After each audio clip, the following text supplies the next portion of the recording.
La noche que abrieron las ánforas selladas en el simposio de Atenas, todos los presentes vieron lo mismo en las pinturas de la cerámica. Pero nadie se atrevió a decirlo en voz alta durante 500 años. Hasta ahora.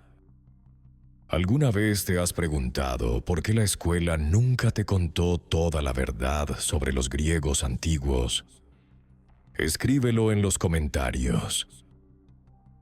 Cuando pensamos en la antigua Grecia, imaginamos filósofos en togas blancas debatiendo sobre la democracia, atletas perfectos compitiendo en los Juegos Olímpicos y templos de mármol brillando bajo el sol mediterráneo.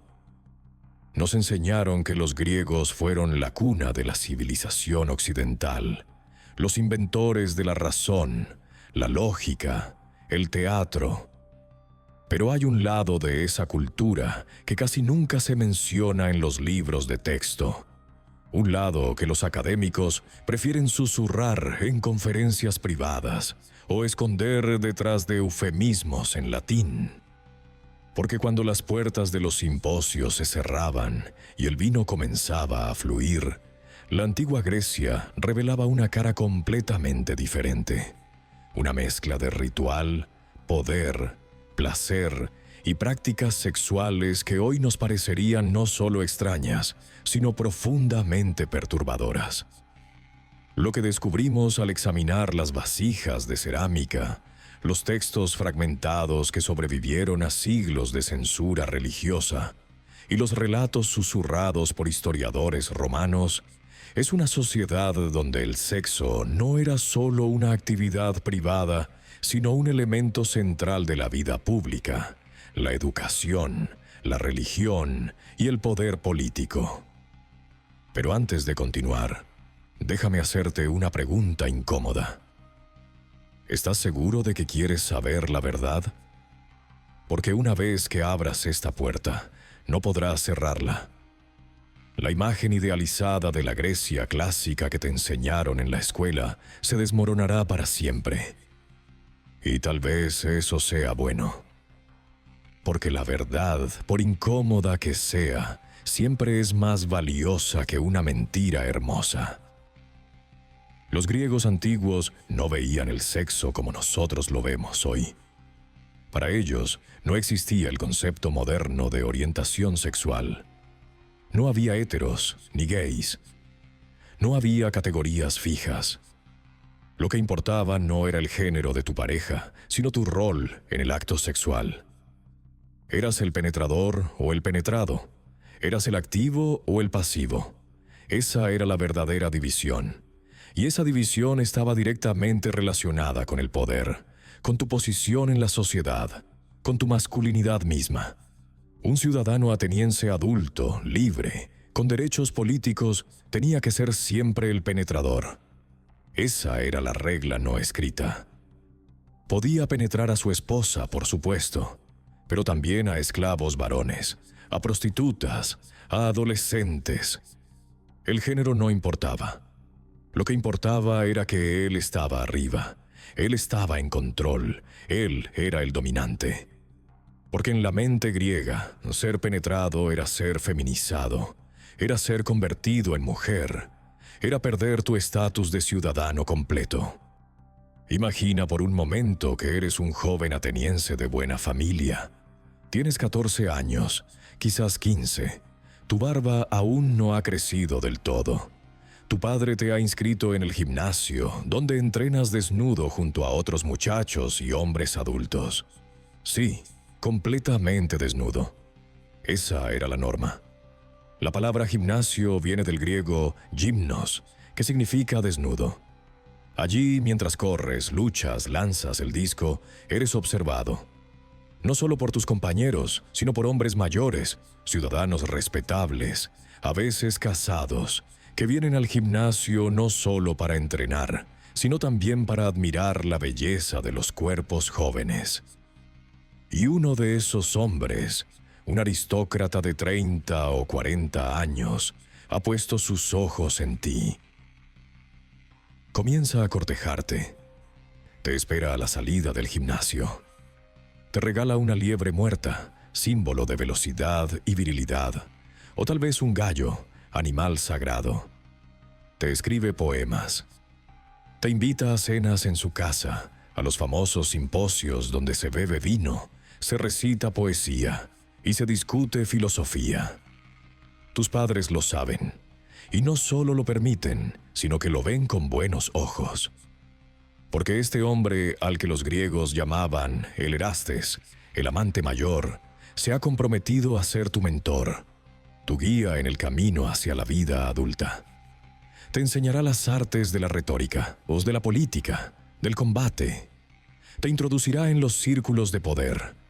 Y a cambio, tú, el Eromenos, el amado más joven, le debes gratitud, respeto y, sí, acceso sexual.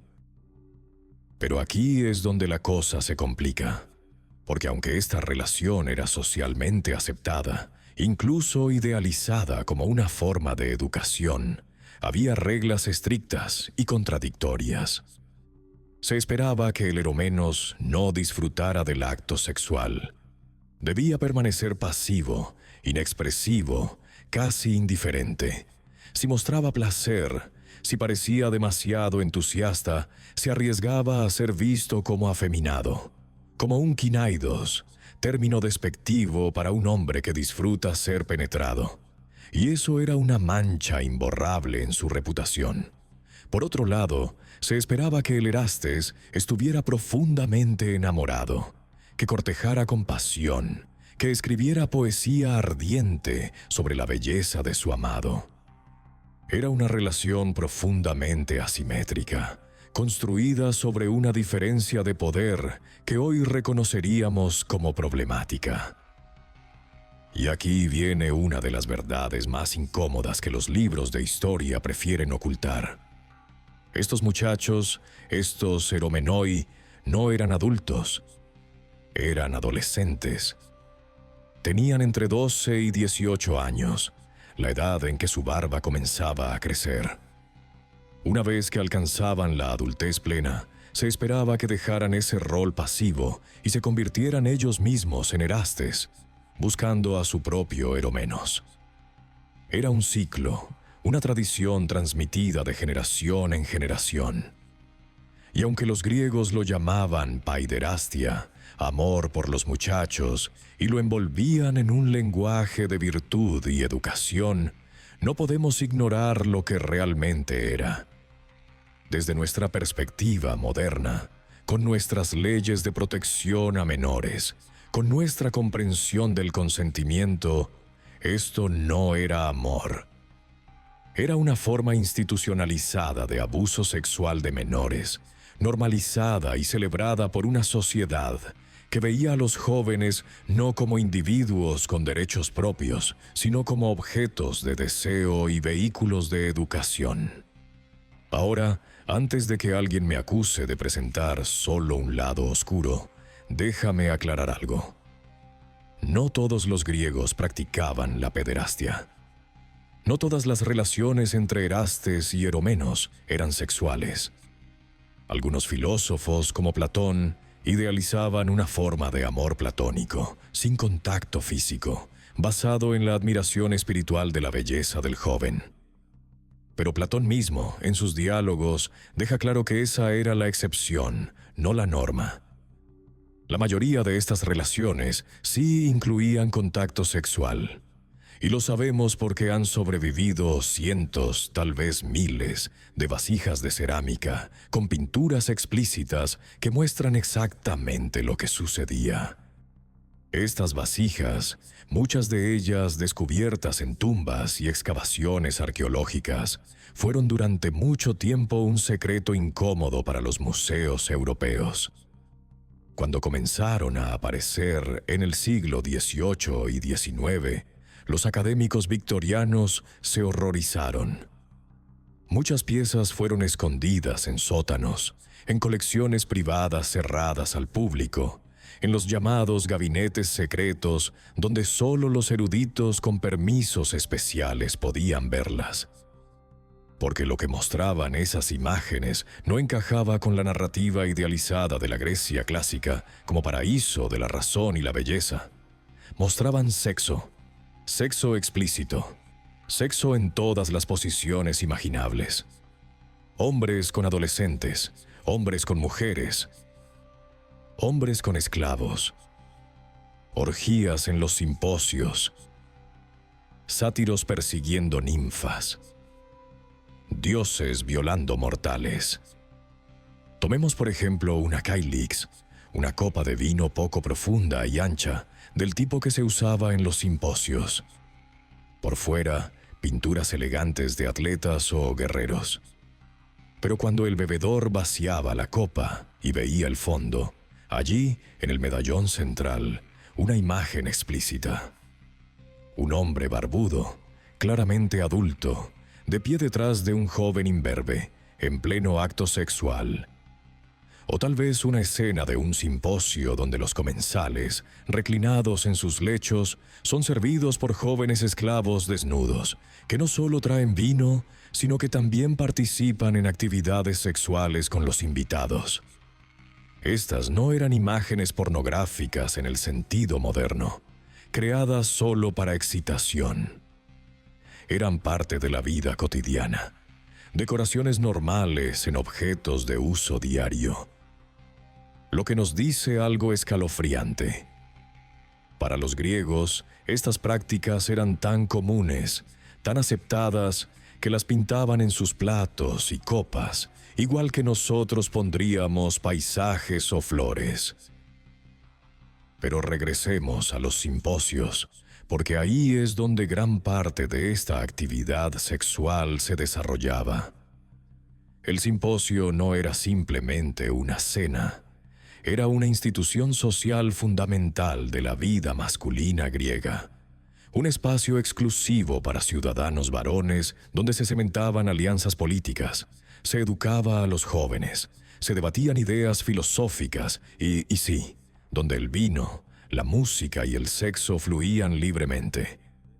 Las mujeres respetables, las esposas de los ciudadanos, nunca asistían.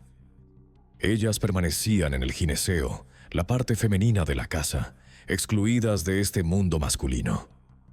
Las únicas mujeres presentes en un simposio eran las hetairas, cortesanas de lujo educadas en música, poesía y conversación, y las pornai, prostitutas de menor estatus. Los jóvenes esclavos, llamados pornoi cuando eran varones, también estaban allí para servir, y si se les requería, para satisfacer sexualmente a los invitados. El simposio comenzaba civilizadamente. Los invitados llegaban, se reclinaban en lechos bajos llamados klinai, compartían comida. Pero después de la cena, comenzaba el verdadero simposio. Se mezclaba el vino con agua, se elegía un simposiarca, una especie de maestro de ceremonias que decidía la proporción de agua y vino, cuánto se bebería, qué juegos se jugarían. Y a medida que el vino fluía, las inhibiciones caían. Se tocaba la lira, se cantaba, se recitaban poemas eróticos, se jugaba al kotavos, un juego donde los participantes lanzaban restos de vino de sus copas intentando dar en un blanco, y el ganador podía reclamar un beso o más de uno de los jóvenes presentes. Es en este ambiente de intoxicación y libertad donde las relaciones sexuales ocurrían abiertamente. Un poema del poeta griego Teognis, del siglo VI a.C., describe con crudeza su pasión por un joven llamado Cirno. En sus versos, Teognis no oculta su deseo físico, pero también mezcla ese deseo con un lenguaje de educación moral y virtud. Otros fragmentos poéticos que han sobrevivido son aún más explícitos, describiendo actos sexuales con un detalle que haría sonrojar a muchos lectores modernos. Y estos no eran textos secretos o underground, eran parte de la cultura pública, recitados en voz alta, aplaudidos, celebrados. Pero no todos en la sociedad griega aceptaban esto sin crítica. Había tensiones, contradicciones. Por un lado, la pederastia era vista como una práctica noble, educativa, casi sagrada. Por otro, había leyes en Atenas que castigaban el hubris, el ultraje o la humillación sexual de un ciudadano libre.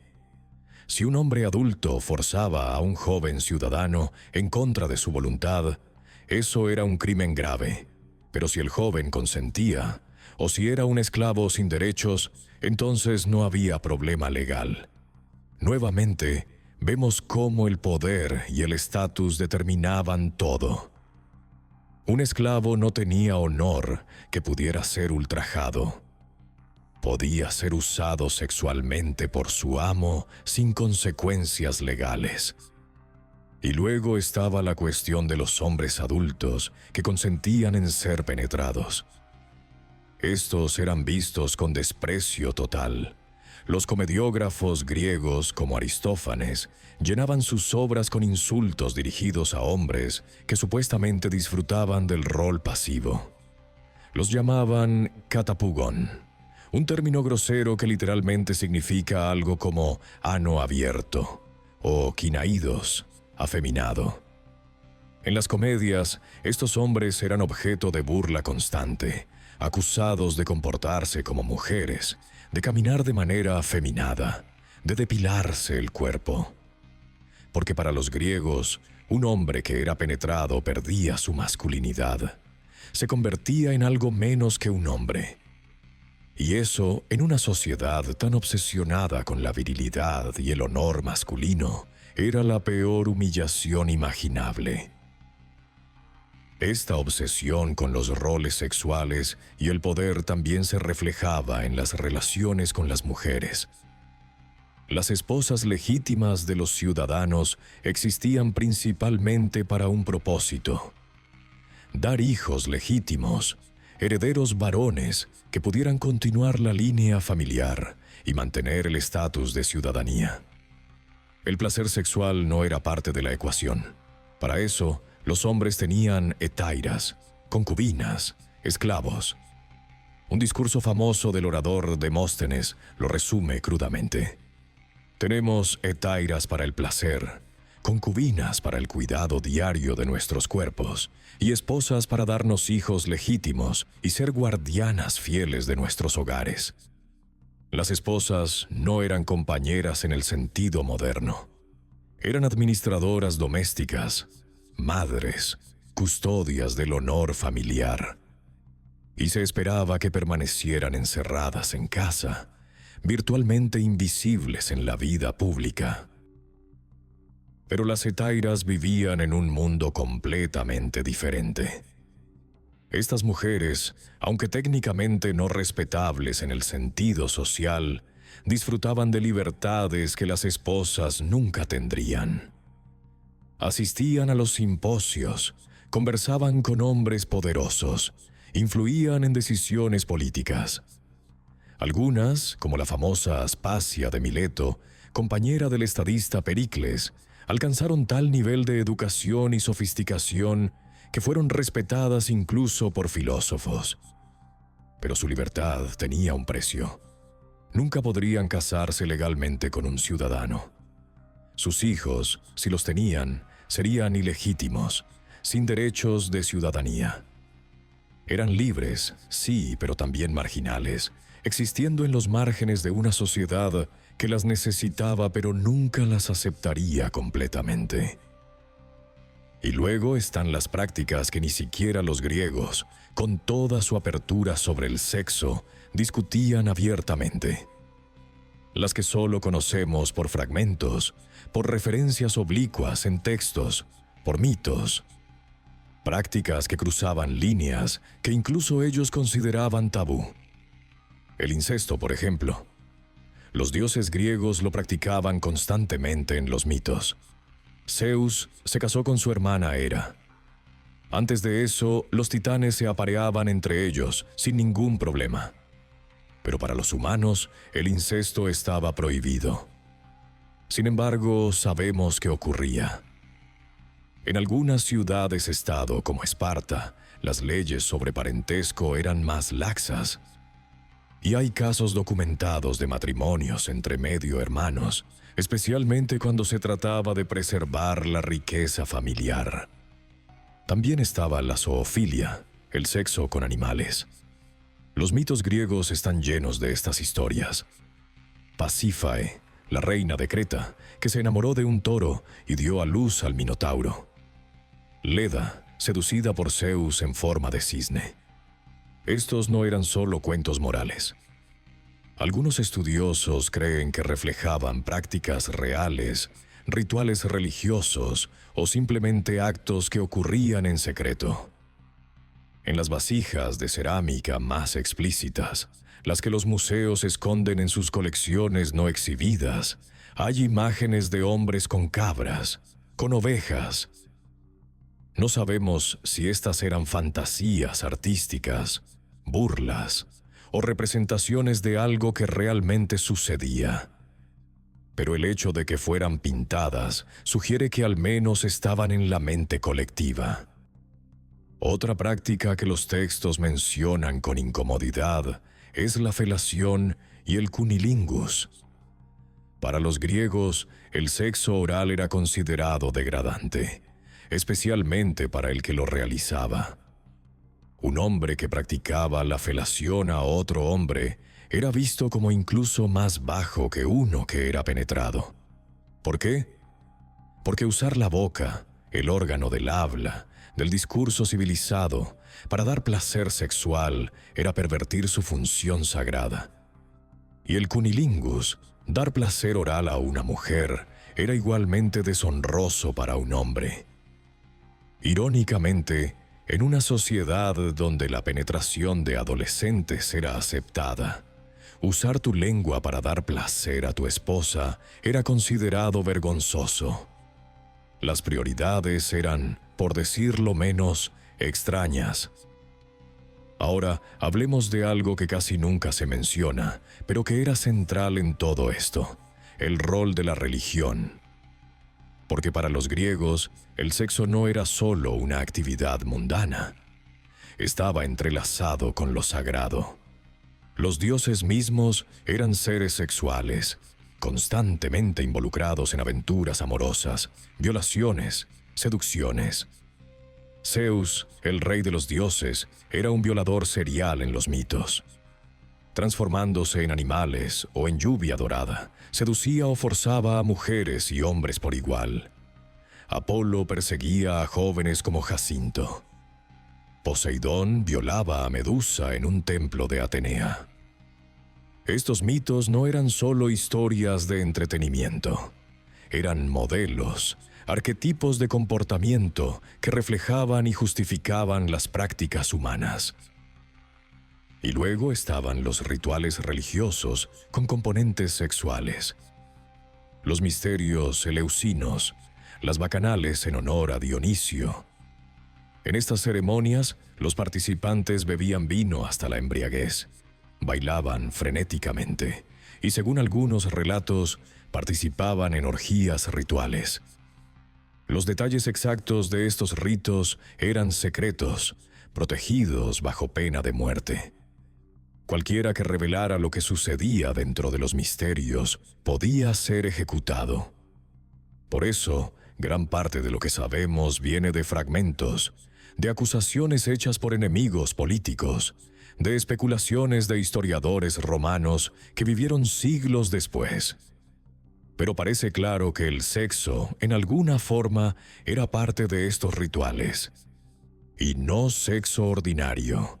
Sexo como acto sagrado, como comunión con los dioses, como ruptura de las barreras entre lo humano y lo divino.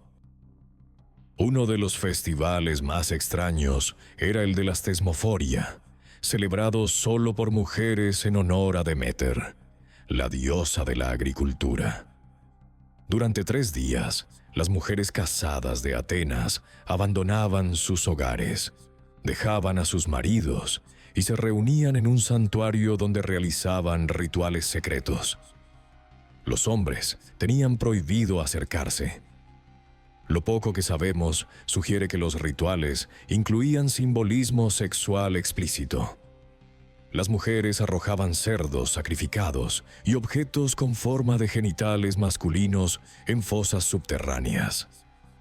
Meses después, recuperaban los restos descompuestos y los mezclaban con semillas de grano para asegurar una buena cosecha.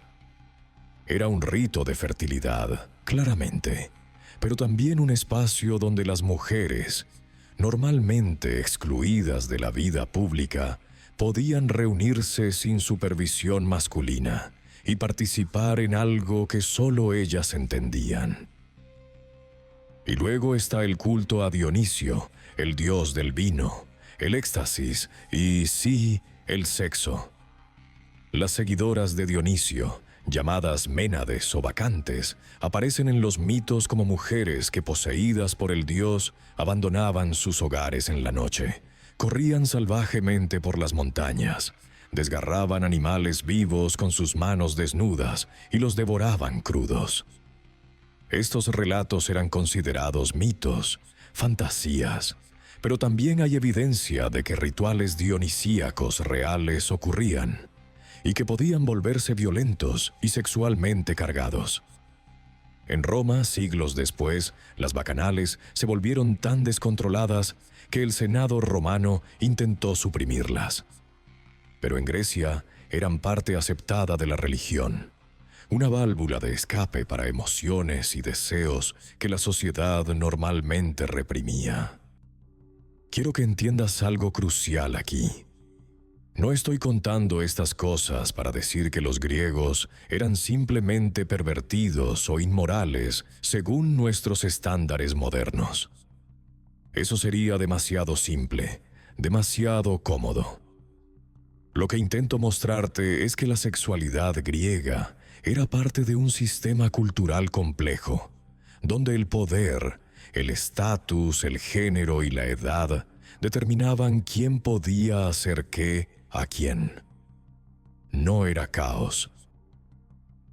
Era orden, pero un orden basado en jerarquías de dominación que hoy encontramos profundamente injustas. Un ciudadano adulto masculino libre estaba en la cima. Podía penetrar a quien quisiera por debajo de él en la escala social: esposas, concubinas, esclavos, adolescentes. Las mujeres ciudadanas estaban confinadas, protegidas pero también prisioneras. Los esclavos no tenían voz ni derechos. Los jóvenes eran educados pero también explotados. Y cualquier hombre que rompiera las reglas, que permitiera ser penetrado en su adultez, que mostrara signos de afeminamiento, era destruido socialmente. Este sistema funcionó durante siglos. Y funcionó porque estaba respaldado por la religión, por la filosofía, por el arte, por la ley. Platón y Aristóteles, los grandes filósofos que todavía leemos hoy, no cuestionaron la pederastia. La discutieron, sí. Platón prefería el amor platónico sin sexo, pero nunca dijo que la relación Erastes-Eromenos fuera inherentemente mala. Aristóteles apenas la menciona. Y dramaturgos como Sófocles y Eurípides incluyen relaciones pederásticas en sus obras sin comentario moral. Era normal, era la vida. Pero entonces todo cambió. Llegó Roma, y aunque los romanos adoptaron muchas costumbres griegas, también las vieron con sospecha. Los romanos tenían sus propias prácticas sexuales problemáticas, por supuesto. Pero veían a los griegos como débiles, afeminados, demasiado filosóficos y no lo suficientemente viriles. Y luego llegó el cristianismo. Y cuando el cristianismo se convirtió en la religión dominante del Imperio Romano en el siglo IV después de Cristo, todo lo relacionado con la sexualidad griega fue condenado como pecado mortal. Los textos fueron censurados o destruidos. Las vasijas de cerámica fueron enterradas o rotas. Los templos de los dioses paganos fueron cerrados. Y durante más de 1000 años, durante toda la Edad Media, La verdad sobre la sexualidad griega fue suprimida, escondida, olvidada. Solo con el Renacimiento, cuando los eruditos europeos comenzaron a redescubrir los textos clásicos, esa verdad empezó a emerger nuevamente. Pero incluso entonces fue filtrada, suavizada, traducida con eufemismos. Los académicos victorianos del siglo XIX, que excavaban las ruinas griegas y encontraban esas vasijas explícitas, se horrorizaban. Algunos destruyeron deliberadamente piezas que consideraban obscenas. Otros las escondieron. Y cuando traducían textos griegos que hablaban de amor entre hombres y muchachos, usaban un lenguaje tan vago que el lector moderno podría pensar que solo se trataba de amistad noble y espiritual. Fue solo en el siglo XX, especialmente después de los movimientos de liberación sexual de los años 60 y 70, que los académicos comenzaron a hablar abiertamente sobre lo que realmente sucedía en la antigua Grecia. Y aún hoy, en 2025, el tema sigue siendo controversial. Algunos estudiosos lo romanticizan, diciendo que la pederastia griega era una forma de mentoría benevolente, una tradición educativa. Otros la condenan como lo que claramente era, abuso institucionalizado de menores. Ambas cosas pueden ser verdad al mismo tiempo. Los griegos creían genuinamente que estaban educando a sus jóvenes a través de estas relaciones. Pero eso no cambia el hecho de que eran relaciones de poder desigual, entre adultos y niños, donde el consentimiento real era cuestionable en el mejor de los casos. Entonces, ¿qué hacemos con todo esto? ¿Cómo debemos mirar a la antigua Grecia ahora, sabiendo lo que sabemos? Algunos dirán que debemos juzgarlos según los estándares de su tiempo, no los nuestros. Que es anacrónico imponer nuestros valores modernos sobre una sociedad que existió hace 2500 años. Y hay algo de verdad en eso. No podemos simplemente cancelar a los griegos. Su filosofía, su arte, su ciencia, sus ideas sobre democracia, todo eso sigue siendo valioso. Sócrates, Platón, Aristóteles, Heródoto, Sófocles. Todos estos hombres vivieron en una sociedad que practicaba cosas que hoy consideramos horribles. Pero eso no significa que todo lo que dijeron e hicieron sea inválido. Lo que sí significa es que necesitamos una visión más honesta, más completa de quiénes eran los griegos. No dioses de mármol inmaculados, no símbolos perfectos de civilización occidental, sino seres humanos complejos, contradictorios, capaces de gran belleza y gran crueldad al mismo tiempo. Podemos admirar su arte sin aprobar su abuso de menores. Podemos estudiar su filosofía sin ignorar su misoginia. Podemos reconocer su influencia en nuestro mundo sin pretender que eran perfectos. Y tal vez, al enfrentar estas verdades incómodas sobre el pasado, también podemos volvernos más conscientes de nuestros propios puntos ciegos. Porque dentro de 2000 años, ¿qué prácticas de nuestra sociedad actual mirarán nuestros descendientes con el mismo horror con que nosotros miramos la pederastia griega? Nuestro consumo masivo que destruye el planeta, nuestra explotación laboral en países pobres, nuestra indiferencia ante el sufrimiento de millones de personas. La historia no es un museo de santos. Es un espejo que refleja la complejidad eterna de la condición humana. Y la antigua Grecia, con toda su brillantez y toda su oscuridad, nos muestra eso de manera más clara que casi cualquier otra civilización.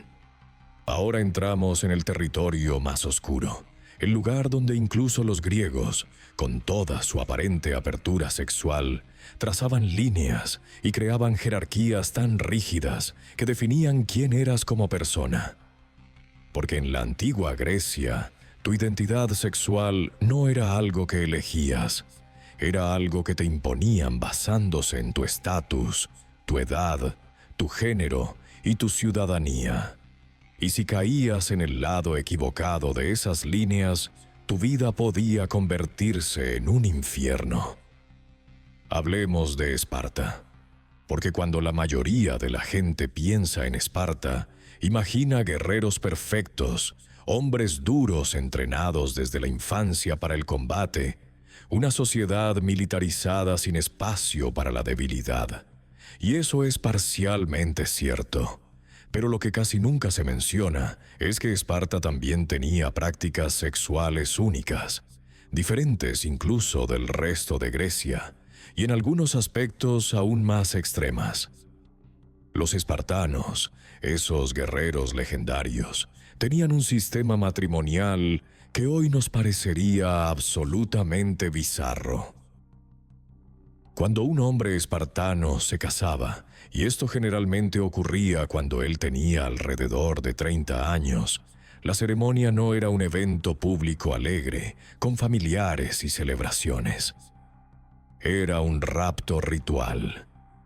El novio, con la ayuda de sus amigos, secuestraba literalmente a su futura esposa durante la noche. La llevaba a una casa oscura. Y aquí viene la parte verdaderamente extraña. Le rapaban la cabeza al ras, como si fuera un muchacho del agoge, el brutal sistema de entrenamiento militar espartano. Luego la vestían con ropa de hombre, un manto y sandalias masculinas. Y la dejaban sola, acostada en un colchón en la oscuridad, esperando. El novio llegaba más tarde, en secreto, consumaba el matrimonio rápidamente y luego se iba. Regresaba a vivir a los cuarteles militares con los otros hombres. ¿Por qué hacían esto? Las teorías varían. Algunos historiadores antiguos, como Plutarco, sugirieron que era para facilitar la transición sexual para hombres que habían pasado años viviendo en un ambiente exclusivamente masculino, donde las relaciones homosexuales entre guerreros eran comunes. Al disfrazar a la mujer como hombre, supuestamente hacían el encuentro menos chocante para el esposo acostumbrado a compañeros masculinos. Otros creen que era un ritual simbólico de transformación, donde la mujer dejaba atrás su identidad femenina infantil y adoptaba un rol adulto que en Esparta tenía elementos masculinos. Porque las mujeres espartanas, a diferencia de sus contrapartes atenienses, no estaban confinadas al hogar. Hacían ejercicio, entrenaban físicamente, gestionaban propiedades. Tenían un nivel de libertad e independencia que escandalizaba al resto de Grecia. Pero incluso después del matrimonio, el hombre espartano no vivía con su esposa. Continuaba residiendo en los cuarteles hasta los 30 años, a veces más. Sus visitas a su esposa eran breves, clandestinas, realizadas bajo la cobertura de la noche. Algunos espartanos, según Plutarco, habían tenido hijos con sus esposas antes de haber visto sus rostros a la luz del día. Era un matrimonio de sombras, de encuentros furtivos, donde el propósito principal era la procreación, no la compañía o el amor romántico. Y luego estaba la práctica que los griegos de otras ciudades encontraban absolutamente escandalosa: el intercambio de esposas.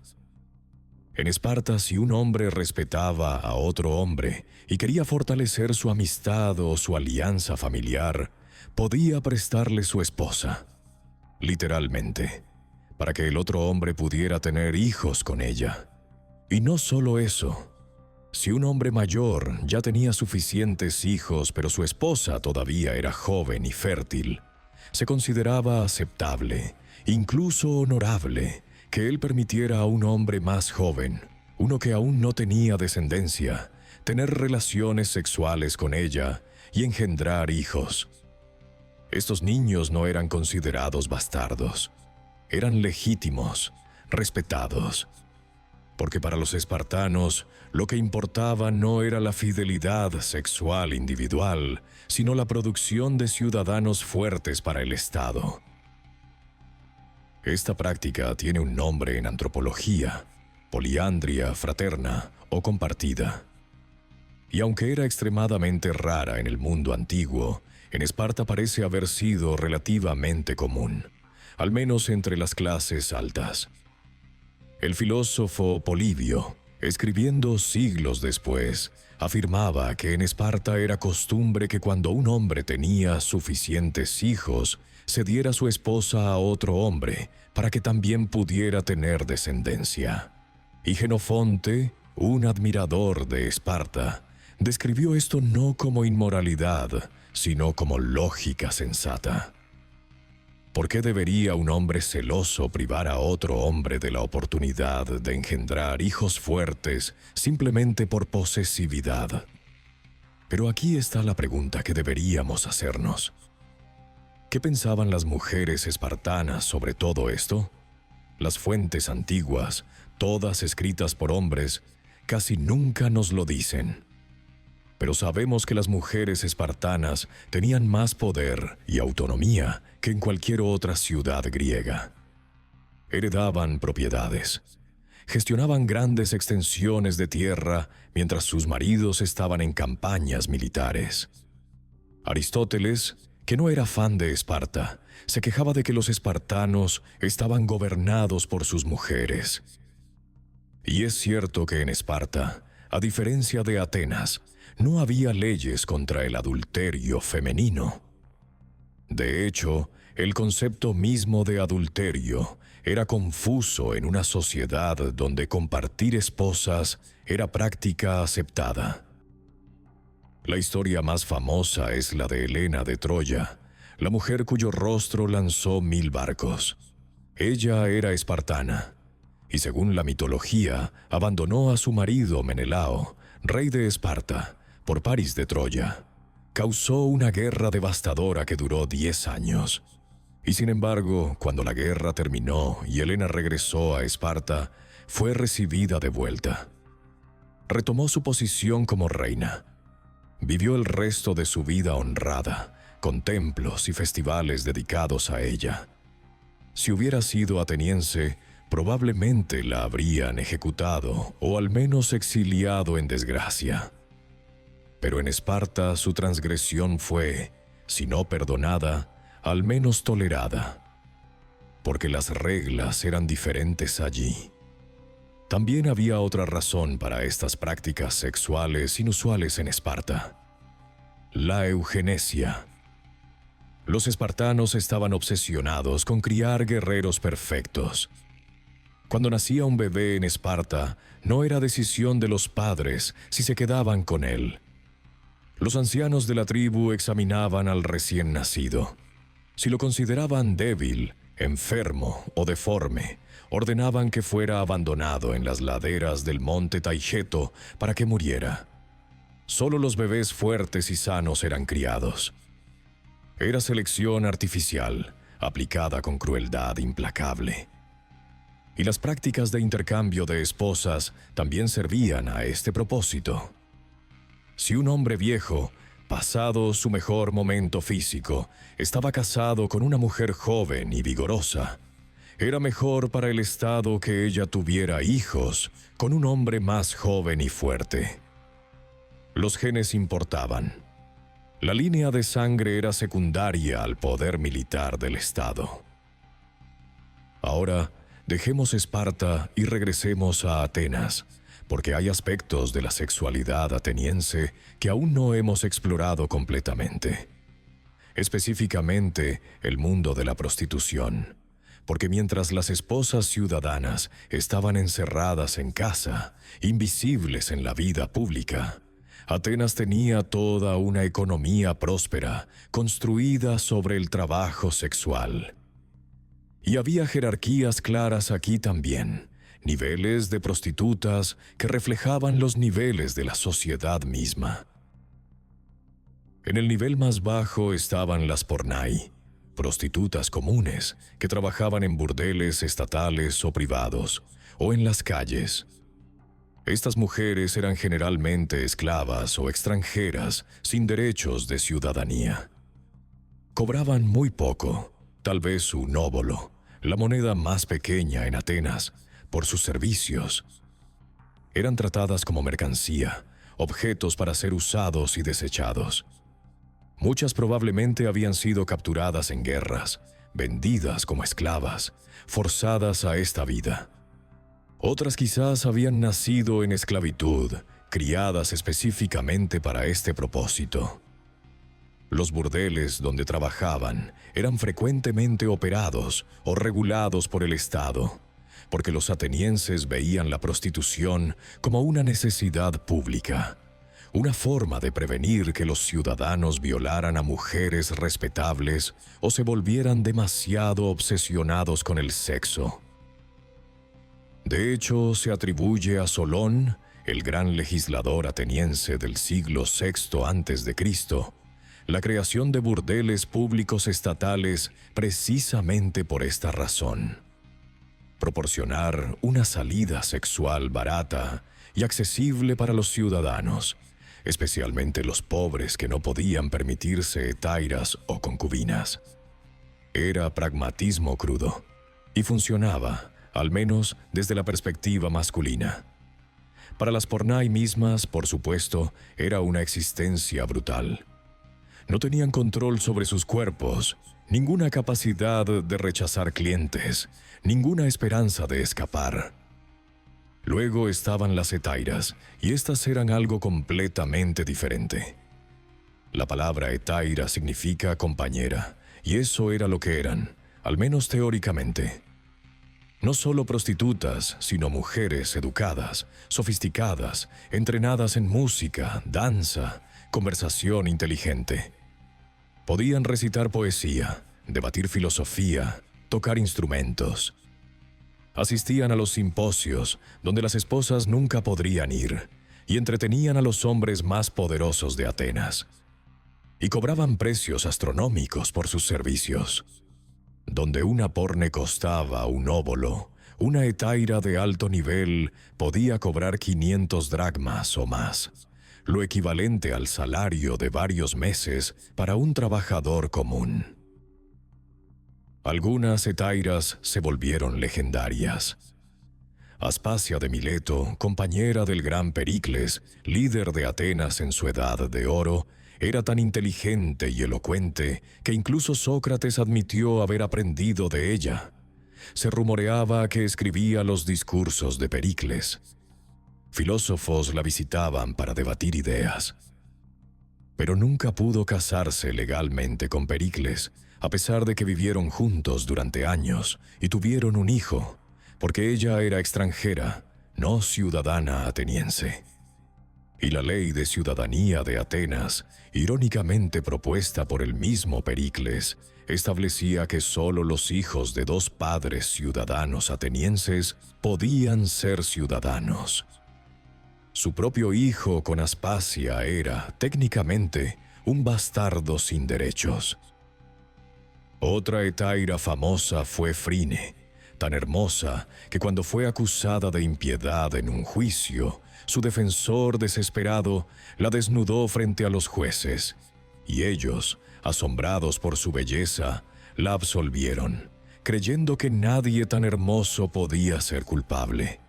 O al menos esa es la historia que ha llegado hasta nosotros, probablemente embellecida con el tiempo. Pero revela algo sobre cómo los griegos veían la belleza física. No era solo estética, era casi divina, una bendición de los dioses que confería cierto nivel de protección o gracia. Pero incluso las hetairas más exitosas vivían en los márgenes. Tenían libertad, sí, más que cualquier esposa ciudadana, pero también eran vulnerables. Podían ser abandonadas por sus protectores en cualquier momento. Envejecían, y su belleza se desvanecía. ¿Y entonces qué? Algunas ahorraban su dinero y vivían cómodamente en la vejez. Otras no tuvieron tanta suerte. Y siempre había el estigma. Porque sin importar cuán educada o rica fuera una hetaira, nunca sería respetable a los ojos de la sociedad. Nunca podría casarse con un ciudadano. Nunca podría ser madre de ciudadanos legítimos. Era una outsider permanente. Y luego, por supuesto, estaban los prostitutos masculinos jóvenes, los pornoi. Estos eran generalmente esclavos o jóvenes libres de familias muy pobres que se vendían para sobrevivir. Y su estigma era aún peor que el de las prostitutas femeninas. Porque un joven ciudadano libre que permitía ser penetrado por dinero, que se prostituía, perdía permanentemente sus derechos ciudadanos. En Atenas había una ley específica que prohibía a los prostitutos masculinos hablar en la asamblea, ocupar cargos públicos o participar en ceremonias religiosas. Era una muerte civil. Una vez que cruzabas esa línea, una vez que tomabas dinero por sexo como el receptor pasivo, eras marcado para siempre. Esta ley es reveladora. Muestra que para los atenienses, lo que convertía la prostitución masculina en algo imperdonable no era el sexo mismo. Después de todo, las relaciones pederásticas entre ciudadanos y jóvenes eran aceptadas. Lo que era imperdonable era la transacción comercial combinada con el rol pasivo. Un eromenos que consentía a una relación con un Erastes por amor, educación o respeto, eso estaba bien. Pero un joven que vendía su cuerpo por dinero, que convertía su sexualidad en mercancía, ese era despreciable. Era una distinción hipócrita, por supuesto, porque incluso en las relaciones pederásticas no comerciales había intercambios, regalos, favores, conexiones políticas. Pero mantener la ficción de que era amor, no comercio, era crucial. Ahora necesitamos hablar sobre algo que los mitos griegos están absolutamente saturados, pero que rara vez se discute con claridad. La violación divina. Porque si lees la mitología griega con ojos críticos, te das cuenta rápidamente de que los dioses, especialmente Zeus, eran violadores seriales. Y esto no era presentado como algo malo. Era solo la forma en que funcionaba el universo. Los dioses tenían poder absoluto, y con ese poder venía el derecho, aparentemente, de tomar sexualmente a quien quisieran. Zeus se transformaba constantemente para seducir, o más honestamente, violar a mujeres mortales. Se convirtió en un toro para secuestrar a Europa, en un cisne para violar a Leda, en una lluvia de oro para penetrar a Dánae, que estaba encerrada en una celda de bronce precisamente para protegerla de tales avances. En un águila para raptar al joven Ganimedes, el muchacho más hermoso del mundo, llevarlo al Olimpo y convertirlo en su copero y amante. Estos no eran cuentos románticos. Eran historias de abuso de poder, donde seres inmortales con capacidades ilimitadas usaban ese poder para satisfacer sus deseos sexuales, sin considerar el consentimiento de sus víctimas. Y las consecuencias siempre recaían sobre las víctimas, no sobre Zeus. Cuando Sémele, amante mortal de Zeus, fue engañada por la celosa Hera para pedirle a Zeus que se revelara en su forma divina completa, fue incinerada instantáneamente por el poder de él. Cuando Calisto, una seguidora virgen de Artemisa, fue violada por Zeus disfrazado de Artemisa misma para ganarse su confianza, Artemisa la expulsó de su séquito, y luego Hera la transformó en osa. Calisto no hizo nada malo. Fue víctima, pero fue castigada de todos modos. Y esto era un patrón. Las mujeres mortales violadas por dioses eran frecuentemente castigadas por diosas celosas. Medusa fue violada por Poseidón en un templo de Atenea. Y Atenea, en lugar de castigar a Poseidón, transformó a Medusa en un monstruo con serpientes por cabello, condenándola a una vida de aislamiento y eventualmente a ser decapitada por Perseo. ¿Qué nos dice esto sobre la sociedad griega? Que la violación, especialmente por parte de hombres poderosos, era vista como casi inevitable, una prerrogativa del poder. Los dioses eran modelos, arquetipos. Si Zeus podía violar con impunidad, entonces, ¿por qué no los reyes mortales, los generales, los aristócratas? Por supuesto, había leyes contra la violación en Atenas. Pero esas leyes protegían principalmente a ciudadanos varones y a sus familiares femeninas ciudadanas. Violar a la esposa o hija de un ciudadano era un crimen grave, no porque violara a la mujer, sino porque violaba el honor del hombre que la poseía, su padre o marido. Pero violar a una esclava, a una extranjera, a una prostituta, eso era apenas un crimen en absoluto. Porque esas mujeres no tenían honor que pudiera ser manchado. No tenían protectores masculinos con derechos legales. Y los mitos reflejaban esto.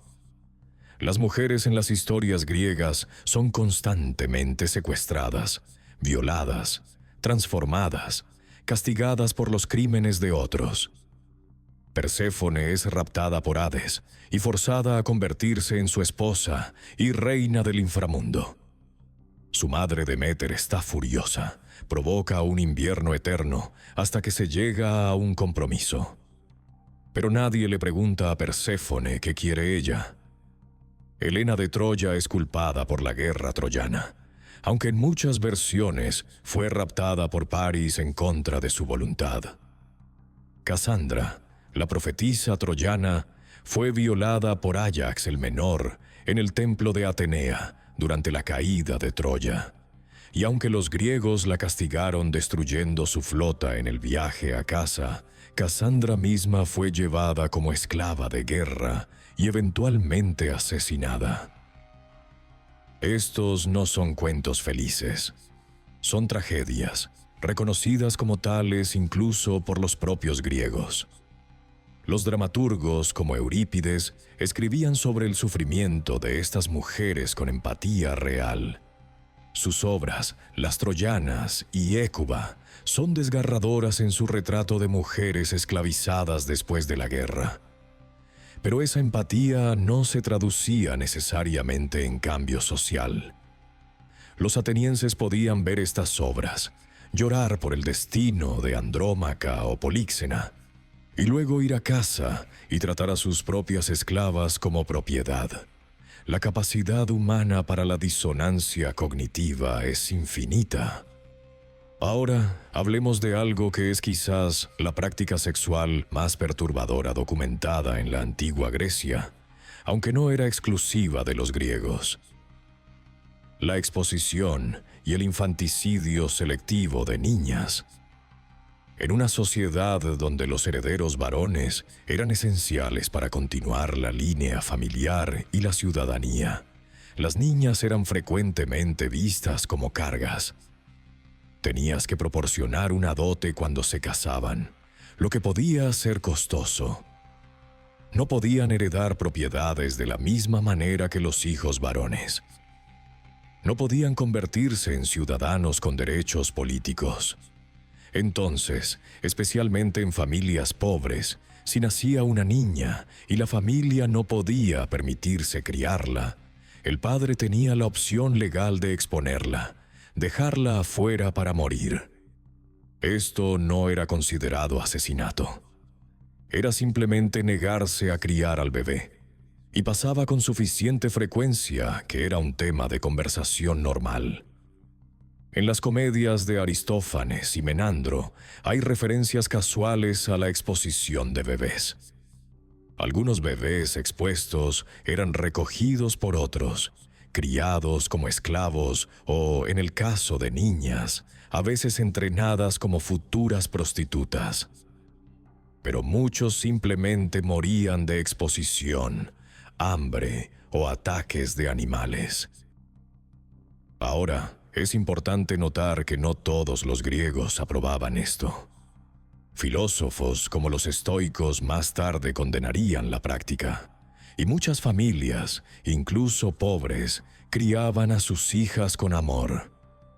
Pero el hecho de que fuera legal, de que fuera una opción, nos dice algo oscuro sobre cómo se valoraba la vida femenina. O más bien, cómo no se valoraba.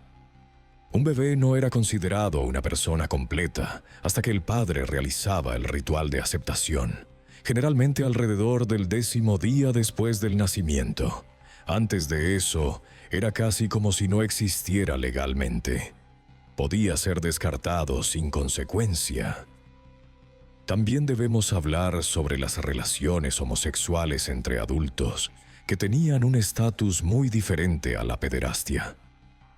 Porque aunque la pederastia era idealizada, dos hombres adultos en una relación sexual igualitaria eran vistos con mucha más ambigüedad. Algunos filósofos, como los del círculo platónico, celebraban el amor entre hombres adultos como la forma más alta de amor, porque era entre iguales, no contaminado por la dinámica de poder de la pederastia o por la necesidad de procreación del matrimonio heterosexual. El discurso de Aristófanes en el Simposio de Platón, donde describe a los humanos originales como seres con 4 brazos, 4 piernas y 2 caras, algunos masculinos, algunos femeninos, algunos mixtos, que fueron divididos por Zeus y ahora buscan eternamente a su otra mitad. Es una de las exploraciones más hermosas y tempranas del amor como búsqueda de completitud.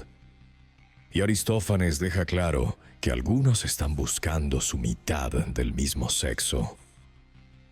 Pero en la práctica, en la vida cotidiana, 2 ciudadanos adultos atenienses, en una relación abiertamente sexual igualitaria, enfrentaban estigma social.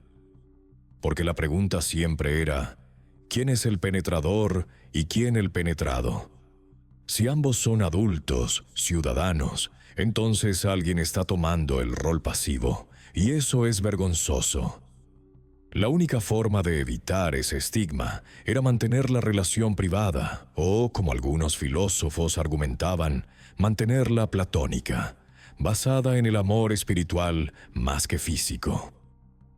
Y luego estaban lugares como la isla de Lesbos, hogar de la poetisa Safo, donde las relaciones entre mujeres estaban documentadas de una manera que era rara en el mundo antiguo. Los fragmentos sobrevivientes de la poesía de Safo, escritos alrededor del año 600 a.C., están llenos de pasión y deseo dirigidos a mujeres. Ella describe el anhelo físico, los celos, la belleza de sus amadas con una intensidad que no deja mucho a la imaginación. Durante siglos, los académicos intentaron blanquear estos poemas, afirmar que Safo solo estaba expresando amistad intensa o amor pedagógico por sus alumnas. Pero las palabras son bastante claras. Era deseo erótico. Lo que no está claro es qué tan común o aceptado era esto en el mundo griego más amplio. Safo era única en muchos sentidos. Era aristócrata, educada, líder de una especie de comunidad o escuela para jóvenes mujeres. Tenía un nivel de libertad que la mayoría de las mujeres griegas nunca tuvieron.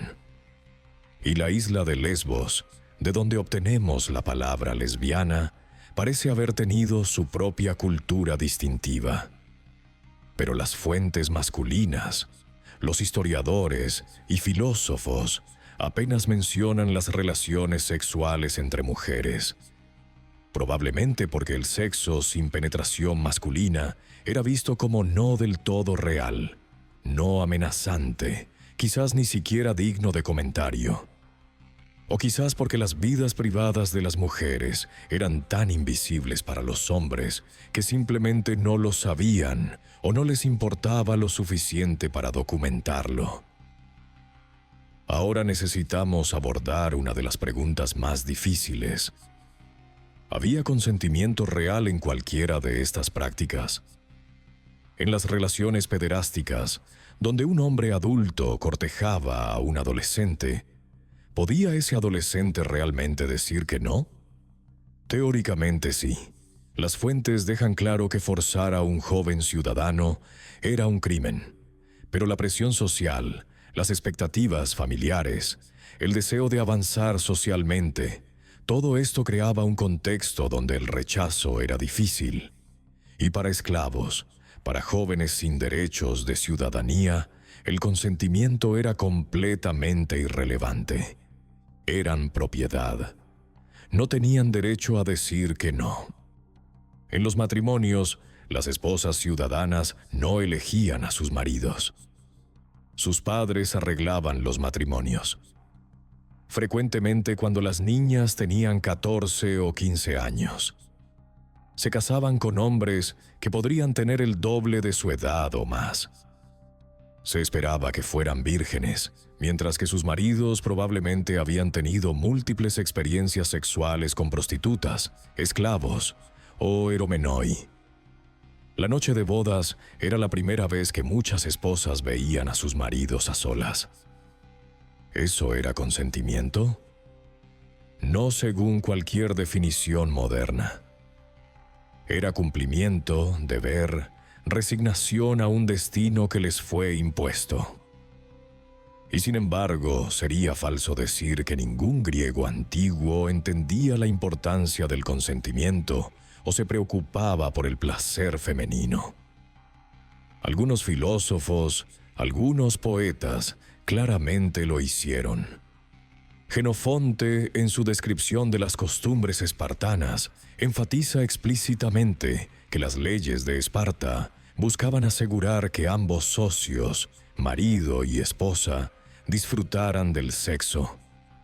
Eso es notable. Y Platón, en algunos de sus diálogos, argumenta que las mujeres y los hombres tienen las mismas capacidades intelectuales y deberían recibir la misma educación. Eso era radical para su tiempo. Pero estas eran voces minoritarias. La norma era la dominación masculina, el control masculino sobre los cuerpos femeninos y los cuerpos de los jóvenes. También debemos recordar que la antigua Grecia no era monolítica. Había cientos de ciudades-estado, cada una con sus propias leyes, costumbres y prácticas. Atenas y Esparta eran muy diferentes entre sí. Y lugares como Corinto, famoso por su templo de Afrodita, con 1000 prostitutas sagradas, o Tebas, donde el batallón sagrado estaba compuesto por 150 parejas de amantes masculinos que luchaban juntos, tenían sus propias culturas únicas. Generalizar sobre toda Grecia es peligroso. Lo que era aceptado en una ciudad podría ser escandaloso en otra. Pero hay patrones comunes. La obsesión con la penetración como acto de dominio. La división entre penetrador y penetrado como marcador fundamental de estatus social. La invisibilidad de las mujeres respetables en la vida pública. La aceptación de la esclavitud sexual. La idealización de la belleza juvenil masculina. Estos hilos recorren casi todas las ciudades griegas sobre las que tenemos información. Y luego está la cuestión de cómo todo esto terminó. Porque no terminó con los griegos mismos. Continuó bajo los romanos, que conquistaron Grecia, pero fueron, en muchos sentidos, conquistados culturalmente por ella. Los romanos adoptaron la mitología griega, el arte griego, la filosofía griega, y también adoptaron, al menos en parte, las actitudes sexuales griegas. Los aristócratas romanos tenían sus propios puer delicatus, muchachos esclavos hermosos mantenidos como amantes. Tenían sus propios lupanares, burdeles donde esclavos de ambos sexos servían a clientes. El emperador Adriano era famoso por su amor por el joven Antino, y cuando Antino murió ahogado en el Nilo, Adriano lo deificó, construyó templos para él, fundó una ciudad en su honor. Pero Roma también añadió sus propias peculiaridades. Los emperadores romanos alcanzaron niveles de depravación sexual que habrían sorprendido incluso a los griegos. Tiberio, según el historiador Suetonio, se retiró a la isla de Capri, donde supuestamente mantenía a niños entrenados para nadar bajo el agua en su piscina y pellizcar sus genitales. Calígula supuestamente cometió incesto con sus hermanas. Nerón se casó con un esclavo castrado llamado Esporo en una ceremonia pública. Estos relatos fueron escritos por historiadores hostiles y pueden estar exagerados, pero incluso si solo la mitad es verdad, pintan un cuadro de élites que creían estar completamente por encima de cualquier restricción moral. Y luego vino el cristianismo. Y el cristianismo cambió todo. Los primeros cristianos, influenciados por el judaísmo con sus estrictas leyes sobre la sexualidad, condenaban casi todas las prácticas sexuales griegas y romanas. El sexo era solo para la procreación dentro del matrimonio. La homosexualidad era pecado. La prostitución era pecado. El adulterio era pecado. Incluso el deseo sexual excesivo dentro del matrimonio era sospechoso. La virginidad era exaltada. Los mártires cristianos frecuentemente eran vírgenes que preferían morir antes que ser violadas o forzadas a casarse. San Pablo escribió que era mejor casarse que arder de pasión, pero que mejor aún era permanecer célibe. Cuando el cristianismo se convirtió en la religión oficial del Imperio Romano en el siglo IV después de Cristo, estas actitudes se codificaron en ley. Los templos paganos fueron cerrados.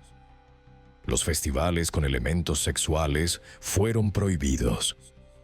Los burdeles, aunque no eliminados por completo, fueron cada vez más marginados. La literatura erótica fue censurada. Las vasijas griegas con imágenes sexuales fueron enterradas o destruidas. Y durante los siguientes 1500 años, la sexualidad en el mundo occidental fue dominada por la moralidad cristiana, que veía el cuerpo como fuente de tentación, el sexo como necesario pero peligroso, y el placer sexual como sospechoso. Solo con el Renacimiento, cuando los eruditos redescubrieron los textos clásicos, las actitudes comenzaron a cambiar lentamente nuevamente. Pero incluso entonces, la mayoría de los textos sexuales griegos permanecieron sin traducir o fueron traducidos con eufemismos que oscurecían su verdadero contenido. No fue hasta el siglo XX, con la revolución sexual y el movimiento de derechos LGBT, que los académicos comenzaron a discutir abierta y honestamente lo que realmente sucedía en la antigua Grecia. Y ahora, aquí estamos en el siglo XXI, mirando hacia atrás a una civilización que existió hace 2500 años, tratando de entenderla. Y lo que vemos es complicado. Vemos una sociedad que produjo filosofía sublime, arte magnífico, ideas sobre democracia y libertad que todavía nos inspiran. Pero también vemos una sociedad construida sobre la esclavitud, donde las mujeres eran ciudadanas de segunda clase, donde los niños eran explotados sexualmente, donde el poder determinaba quién podía usar a quién. No podemos simplemente cancelar a los griegos. Su influencia en la civilización occidental es demasiado profunda, demasiado fundamental. La filosofía de Sócrates, Platón y Aristóteles todavía se enseña en las universidades. Las tragedias de Sófocles y Eurípides todavía se representan en teatros. La arquitectura griega todavía se copia en edificios gubernamentales de todo el mundo. No podemos simplemente tirar todo eso, porque también tenían prácticas sexuales que hoy consideramos abusivas. Pero tampoco podemos idealizar a los griegos, ponerlos en un pedestal como modelos perfectos de civilización. Necesitamos verlos como eran, seres humanos complejos, capaces de gran brillantez y gran crueldad simultáneamente. Podemos admirar su arte sin aprobar su abuso de menores. Podemos estudiar su filosofía sin ignorar su misoginia. Podemos reconocer su influencia sin pretender que eran perfectos. Y tal vez la lección más importante que podemos aprender de todo esto es la humildad. Porque si los griegos, con toda su sofisticación, con sus filósofos y dramaturgos y artistas, podían tener puntos ciegos tan masivos, ¿qué dice eso sobre nosotros? ¿Qué prácticas de nuestra propia sociedad, que hoy consideramos normales o aceptables, mirarán nuestros descendientes dentro de 500 años con horror?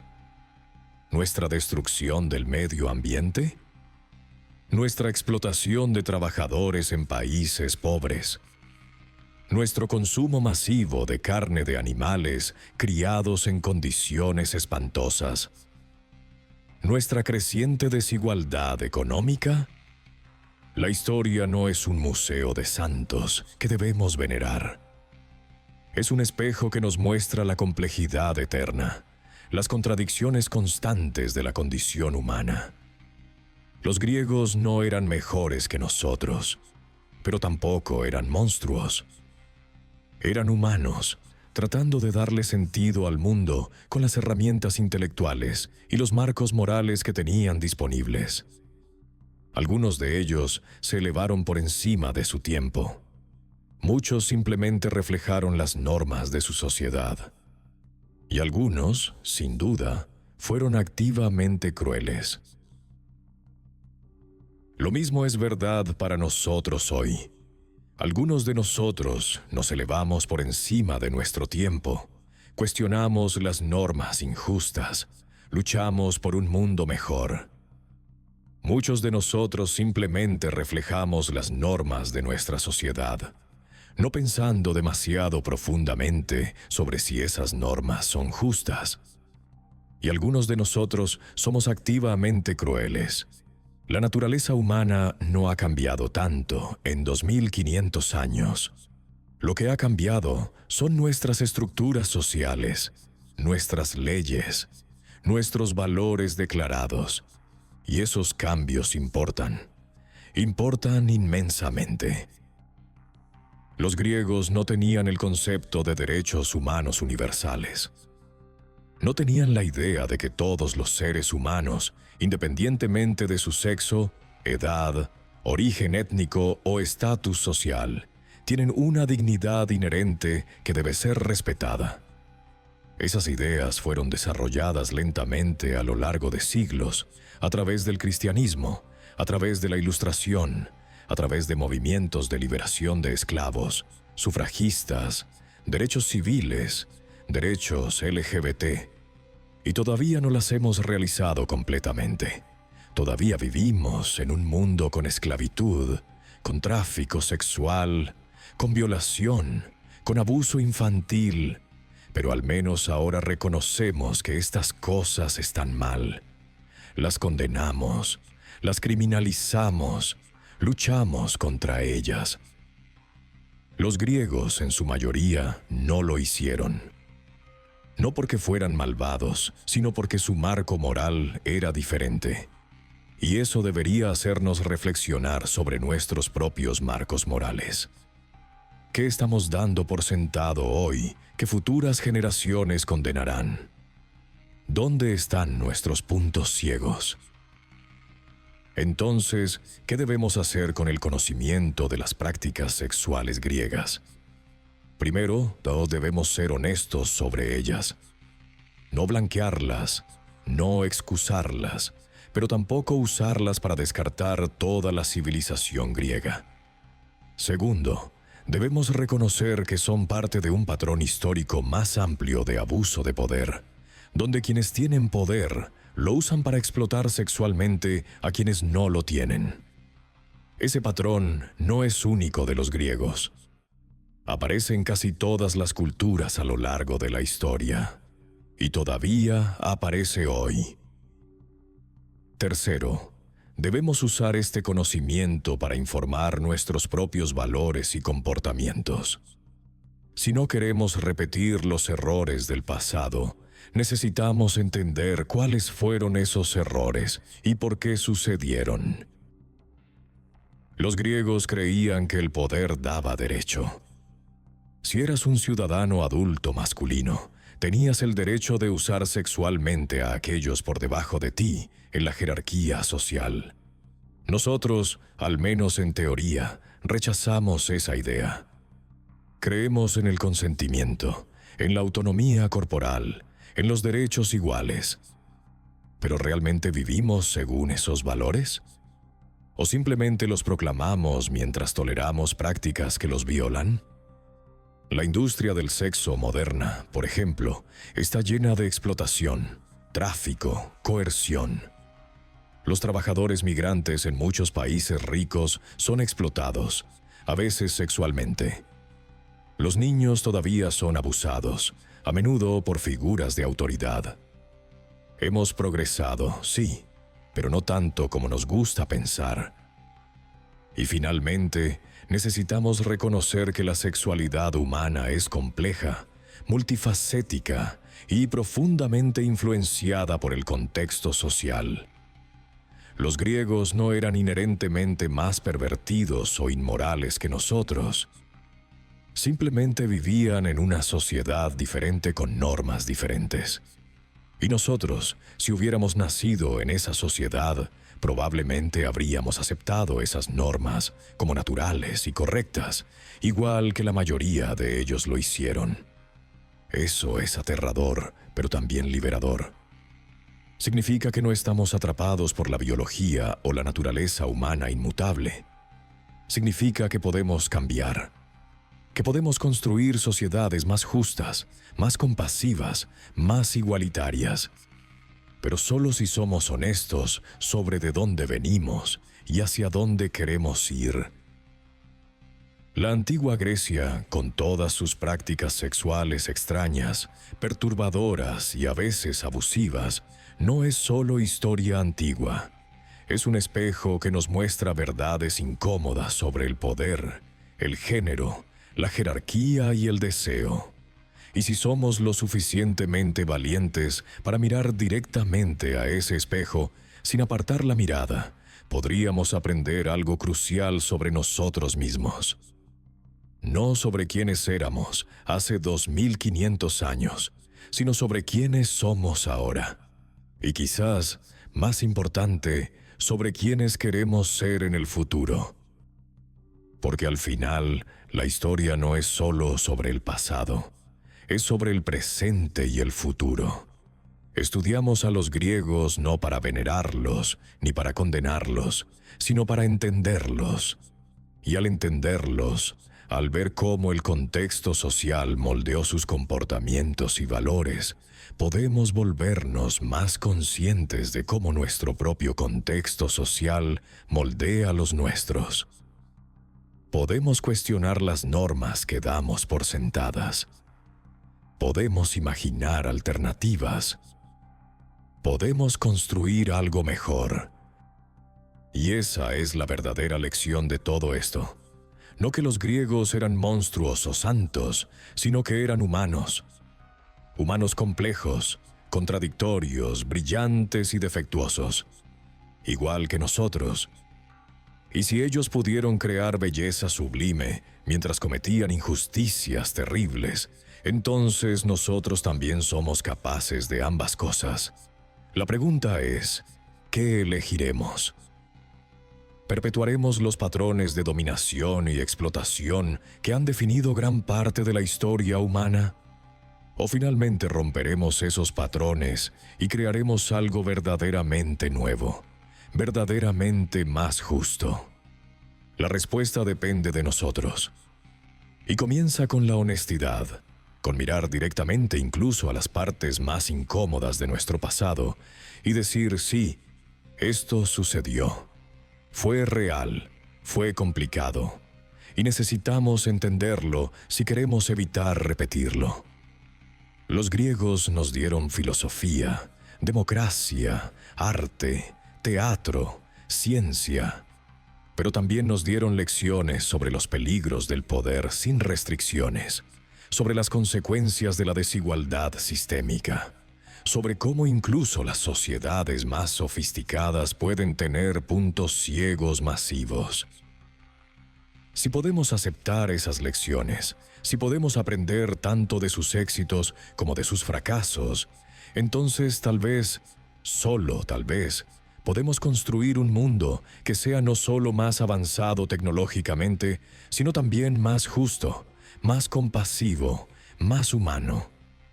Un mundo donde el poder no dé derecho a explotar, donde todos los cuerpos sean tratados con dignidad, donde el consentimiento no sea solo una palabra, sino una realidad vivida, donde los niños sean protegidos, no explotados, donde las mujeres sean iguales, no propiedad, donde la diversidad sexual sea celebrada, no estigmatizada. Ese mundo no existe todavía, pero podría existir. Y estudiando honestamente el pasado, todas sus bellezas y todos sus horrores, damos el primer paso hacia su creación. Porque solo cuando entendemos de dónde venimos, podemos decidir verdaderamente hacia dónde queremos ir. Y solo cuando reconocemos los errores de nuestros antepasados, podemos evitar repetir esos mismos errores nosotros mismos. Los griegos no pudieron ver sus propios puntos ciegos. Estaban demasiado inmersos en su propia cultura, demasiado seguros de que sus formas eran las formas correctas. No cometamos el mismo error. Miremos nuestra propia cultura con el mismo ojo crítico que aplicamos a la de ellos. Preguntémonos, ¿qué estamos normalizando que no deberíamos? ¿Qué injusticias estamos ignorando? ¿Qué formas de explotación estamos tolerando porque son convenientes o porque siempre han sido así? Esas son las preguntas que la historia de la sexualidad griega nos obliga a confrontar. Y son preguntas incómodas. Pero las preguntas incómodas son las más importantes. Son las que nos impulsan a crecer, a cambiar, a mejorar. Entonces no apartes la mirada. Mira directamente a la historia, con todos sus detalles perturbadores. Aprende de ella, y luego usa ese conocimiento para construir algo mejor. Porque eso es lo que hacemos con la historia. No la usamos como excusa. No la usamos para juzgar. La usamos como maestra. Y si estamos dispuestos a aprender, tiene lecciones infinitas que ofrecer. La antigua Grecia, en toda su gloria y toda su oscuridad, es parte de nuestra herencia cultural. No podemos cambiar lo que fue, pero podemos cambiar lo que somos y lo que seremos. Y ese es el verdadero poder de estudiar historia. No el poder de juzgar el pasado, sino el poder de transformar el futuro. Un futuro donde las prácticas sexuales bizarras y abusivas de civilizaciones antiguas sean realmente historia, no patrones que continuamos repitiendo bajo nuevos disfraces. Un futuro donde miremos hacia atrás y digamos, sí, aprendimos, sí, cambiamos, sí, lo hicimos mejor. Ese futuro es posible, pero solo si somos honestos sobre el pasado. Solo si somos valientes para confrontar verdades incómodas. solo si estamos dispuestos a cuestionar nuestras propias normas con la misma rigurosidad que cuestionamos las de ellos. La historia de la sexualidad griega no es solo su historia, es nuestra historia. Es parte de cómo llegamos a donde estamos, y entenderla es esencial para decidir hacia dónde vamos desde aquí. Entonces, sí, las prácticas sexuales de la antigua Grecia eran bizarras según nuestros estándares modernos. Eran complejas, contradictorias, a menudo profundamente problemáticas. Pero también eran humanas. Y eso es lo más importante para recordar. No eran aliens de otro planeta. Eran personas, igual que nosotros, tratando de navegar el deseo, el poder, el amor, la identidad, en el contexto de su sociedad. Tuvieron éxito en algunas formas y fracasaron en otras. Igual que nosotros.